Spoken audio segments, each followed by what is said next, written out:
Alright guys, today we're going to be tying up one of these Trico Orgies that I came up with recently, and everybody's been asking about it, so I figured I might as well put a tying tutorial together. The Trico Orgy kind of originated from this fun little art pattern that I created a little while ago, where I had tied on several small individual midges onto a size 10 Henry's fork floating hook, hopper hook, so that I could, actually fish it. But I wanted to come up with a pattern that was a little easier to create, doesn't have as many moving parts, obviously, a little more compact, and this is what I came up with. And so that's what we're going to be tying today. So first, to start off, we're going to be putting on a size 18 Dryfly hook, because the body of the fly should be about the length of the shank, hook shank. So we're going to start the thread. It's a 18-aught Semperfli Nano Silk in black to keep the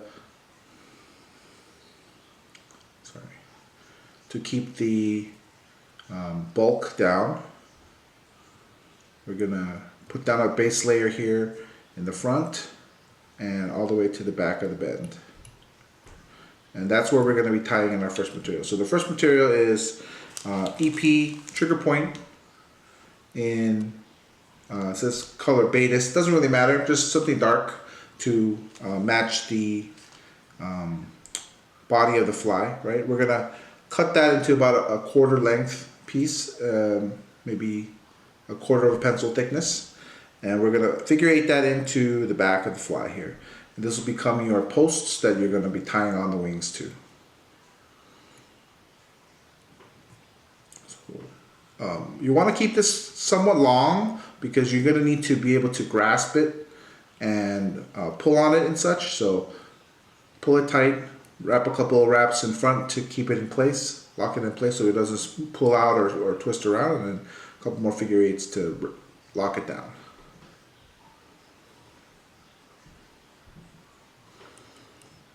Okay, so this is where a little bit of thread control is going to be very important.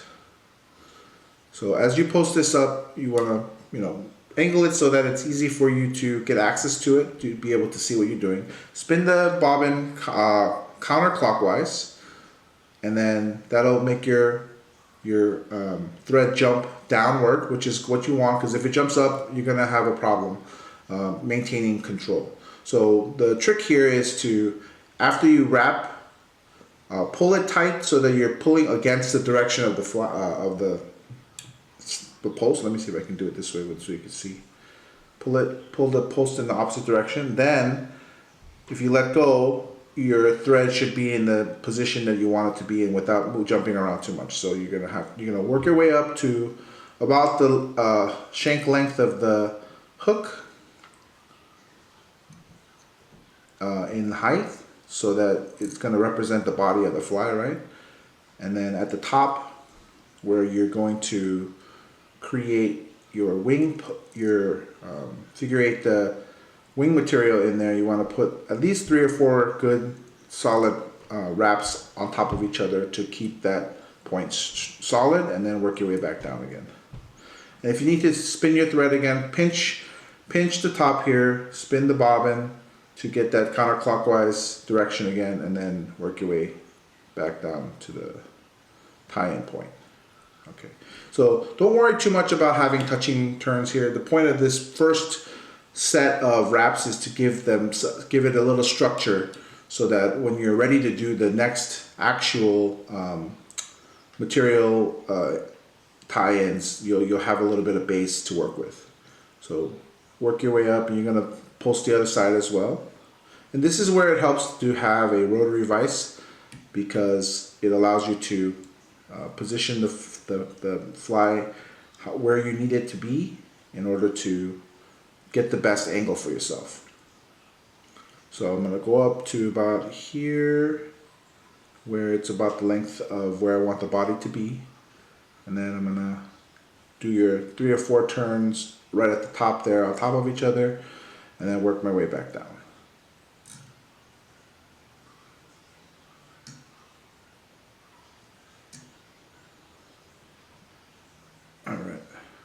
So now you end up with this pattern here of a sort of a delta V-shaped wing, so to speak, coming off the back, and that'll be where your trico bodies are going to be. So the body is really just made up of this thread here, and we're going to build up the body. But let's go ahead and talk about the wing material a little bit. So the wing material is, what I found that's really useful here is this electronics packing material. It's like super duper thin. It's got lots of holes in it to give it some flotation, and fairly durable. And what you want to do is you want to take a rotary cutter such as this, where you can have your ability to cut really straight lines, and cut a thin strip about 1/8 of an inch, maybe a little bit thicker than 1/8 of an inch, and this is going to become your wings. Okay, so you take your 1/8 of an inch piece of foam. You want to cut it, let's say a little less than a half an inch, or a little more than a half an inch long, to have some room to work with, and that's what we're going to be tying in. All right, so you're going to take your thread, work your way back up that post that you made, and when you get to the top, we're going to try to do some magic and figure eight it in here. So another thing I came up with while I was making this pattern is, if you want to let go of this bobbin, it's going to pull this thing down, right? So a way to prevent that from happening is to get it in a position where you like it, then pinch it to hold it in place, and wrap it around your shank of your hook 3 or 4 times, about 4 times, and then that'll keep this locked in so that the thread doesn't move, and then the post also doesn't move. And then you're going to pick up your foam material here, get it ready for the tie-in. You're unwrap this here so that you can get back to your tie-in position, okay? And then you're going to do a loose figure 8 around this foam material. This is the hard part. So kind of, I think two wraps first, and then you want to reposition it so you lock it in place. Move it around to get to the point where you need it to be in the middle. Okay, pinch and unwrap, and then I'll do one on this side here.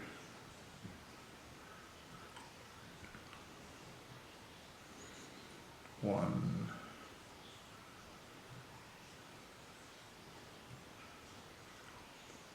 And 2. Okay, now we're getting the beginnings of a figure 8 here, and so we'll lock it down again, and we're gonna then use a little dubbing to help lock that in place. So right now it's not gonna move. It's in pretty good. You know, I did 2 or 3 turns one direction, 2 or 3 turns another direction, figure eighting it, and you don't want to pull too tight here because it's going to cut the foam if you pull it too tight. So then what we're going to add here is some snowshoe rabbit foot dubbing. So I mean, it's not necessarily the most floatable, but it does have some snowshoe rabbits in there, so I figured it'll help a little bit with the flotation.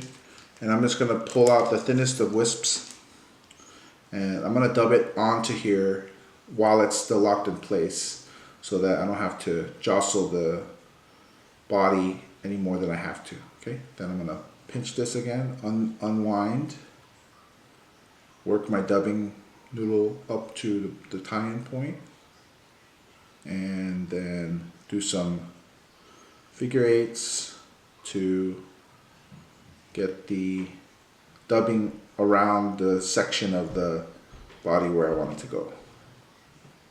Right, and so basically we're building our thorax here, and every once in a while what you want to do is you want to pinch it closed, pull tight on it, and that's going to help draw in all the loose material into position that you need it.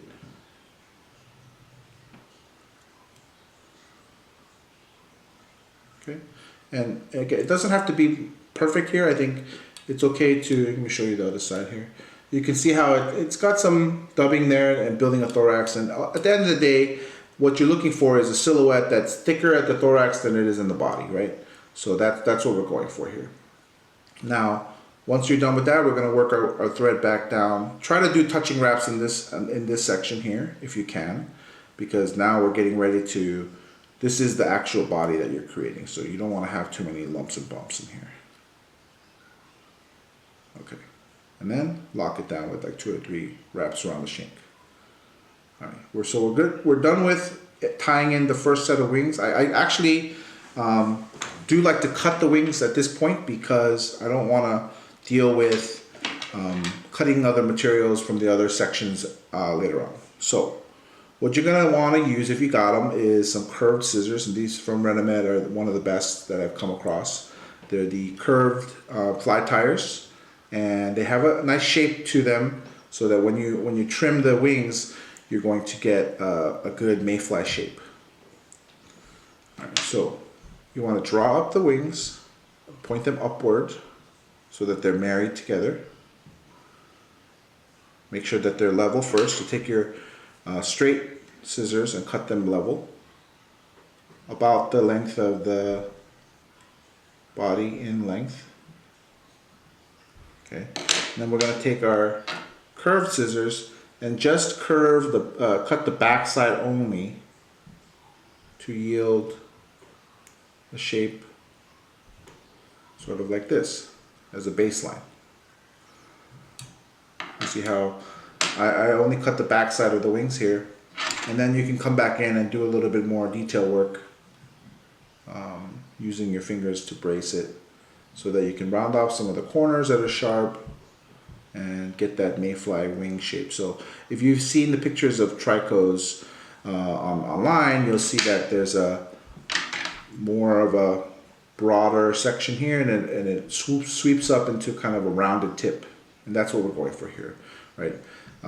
Trout respond to the silhouette of the fly, and so that's what we want to give them, is a nice mayfly silhouette with a big thorax that's thicker than the abdomen here. So now that we have one of our flies down, we're going to go to the other side here.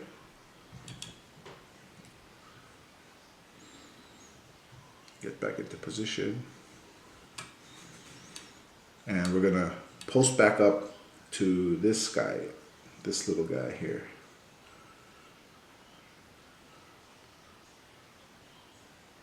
We'll get up to this point here, lock it in place, and get our foam ready again.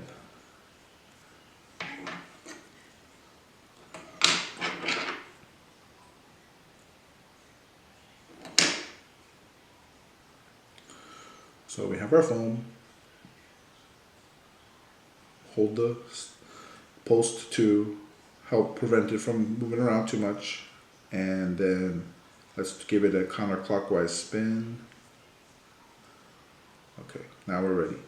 So then we're gonna hold our wing material loosely, give it a nice gathering wrap here, and let's do 2 on this side, and then lock it in place so we can position what we need. Oop. I only did 3 wraps there, so I want to do at least 5. There we go.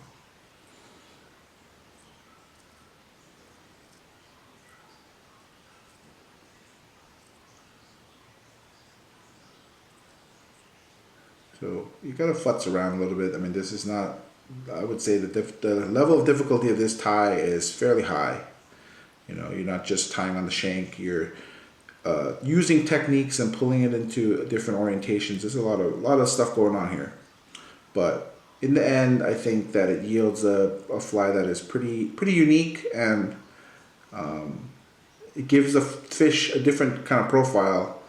And of course, as always, matches something in nature, right? So I'm gonna get in under here to give that extra figure 8 action. Let me pinch and unwind the thread a little bit. Okay, good.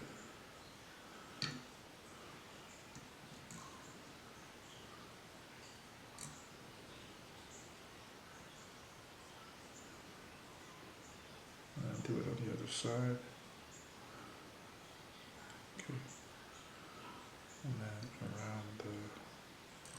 stem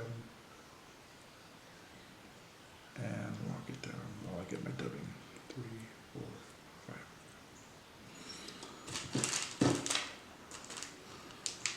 5. A little more rabbit's foot dubbing here.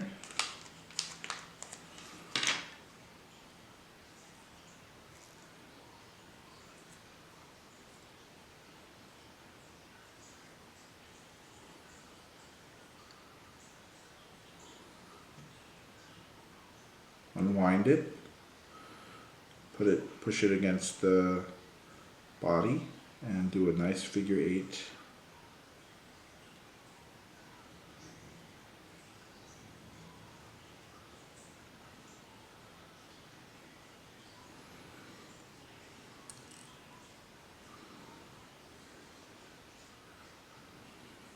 Sorry, my fingers are in the way here. It's really hard to maneuver. All right, that's looking pretty good. Remember, pinch and pull to lock it down a little bit, and then we're good. Let's go ahead and give it a counterclockwise spin and work our thread back down the body in touching wraps if you can.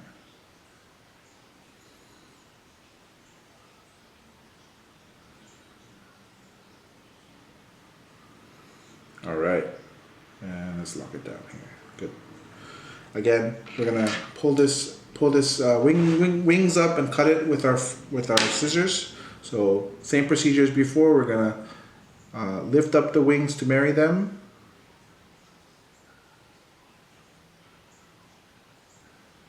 Cut them straight to length using my straight scissors. Take my curved scissors and cut the backside at an angle.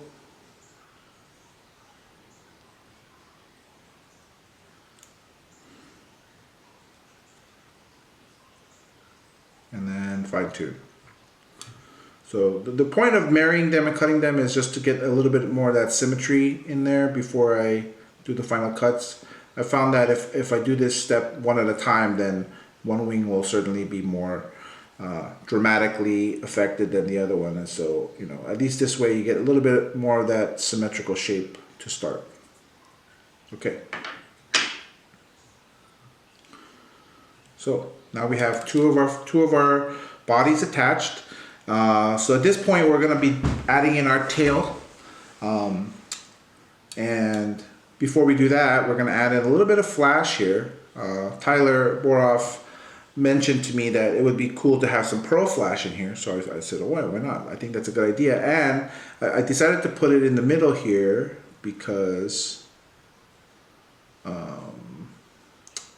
it acts similar to like light coming through, when there's lots of bodies and stuff, some of the light will shine through, right? So it's gonna get covered up by the hackle, but it'll actually shine through before it gets covered up. So it'll be like a modeling effect a little bit. All right, so you take our pearl. We're gonna go around each stem of our fly here once. So we'll go around the shank. We'll go around this guy once. We'll go around the other guy once. And I like to even go around the back of the bend of the hook, just to give it a little bit more of a pronounced glint. Okay, and then we'll tie this off. And then that's it. I just want a little accent in there to catch the fish's eye. All right. Okay, so at this stage, this is what it looks like. All right, this is where we're at right now. We have our two bodies tied in. We have our little flash in the middle there to help give some attractants to the fly. We got our profile of the wings all set to go. And then we're gonna now finish off, or not finish off it, we're gonna add the tail.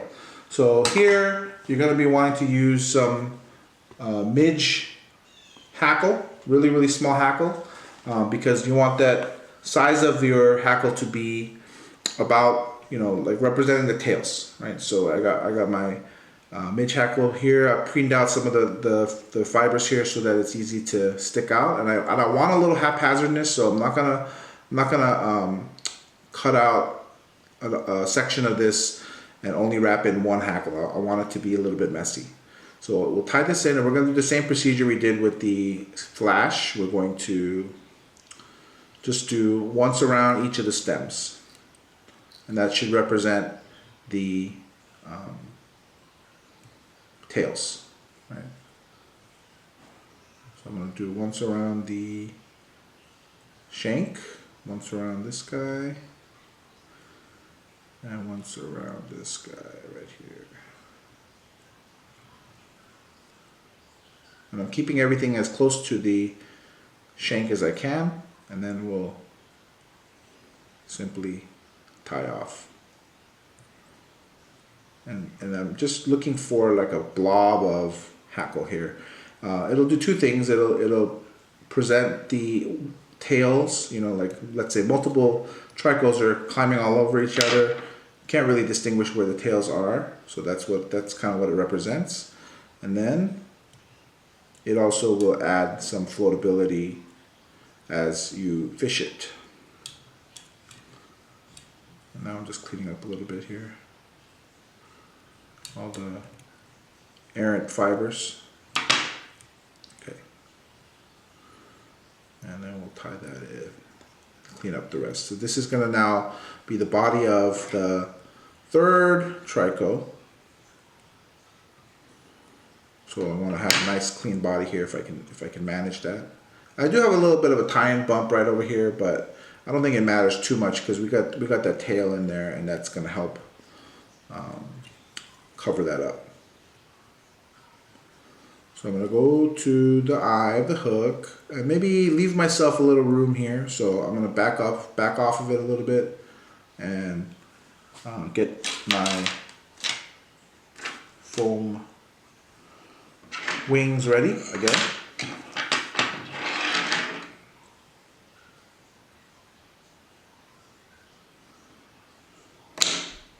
Okay. Give my bobbin a counterclockwise spin and do another figure eight here to tie this guy in. So we'll do one loop here to lock it in place, position it how I want. And the other loop on the other side to give it that figure eight shape. And lock it in. Alright.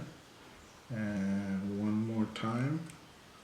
Over under, and then around the shank to give it a nice stable ground. Alright.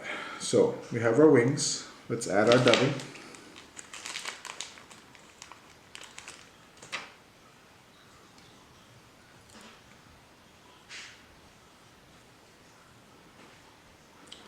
And figure eight the dubbing on there as well.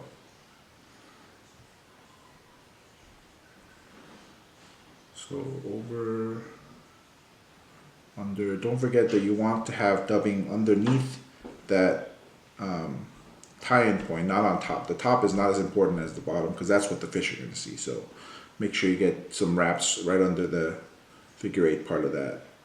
And then end with your tying thread in front. And now we're ready to whip finish. Let me just reposition this hook a little bit.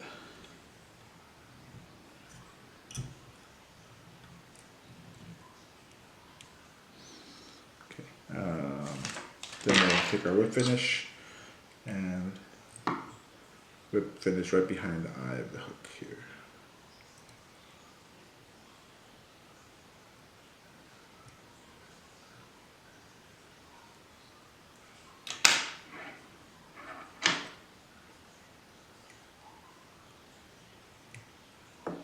Okay. And the final procedure is, of course, to clip the wings off the first part. So same procedure as before. We're going to lift them up, marry them, cut them off straight, take our second pair of scissors and cut the tips of the corner off this backside here, and then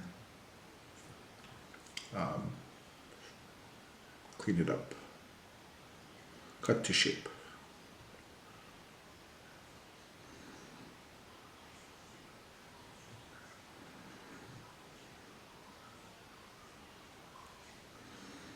All right, so we're almost done. We got the majority of the fly all tied and ready to go.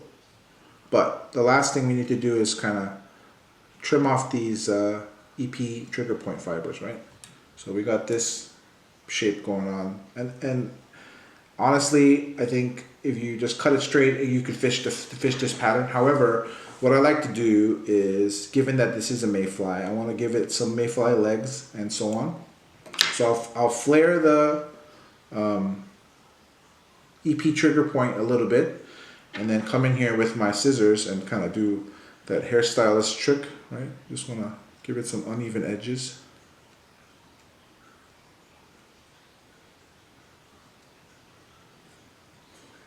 Right, and then, you know, mayfly like to have their legs protruding forward, so I'll cut some of these long to represent sort of the mayfly legs that are sticking out on the surface. Good. And we'll do the same on the other side. So we have our EP trigger points flared out. We'll cut it here and just kind of do some random haphazard cuts right in the middle here, leaving some long.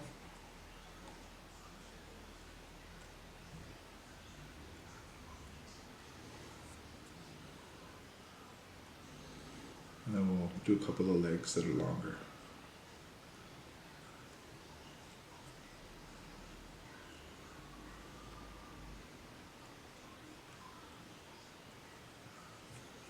So there we go.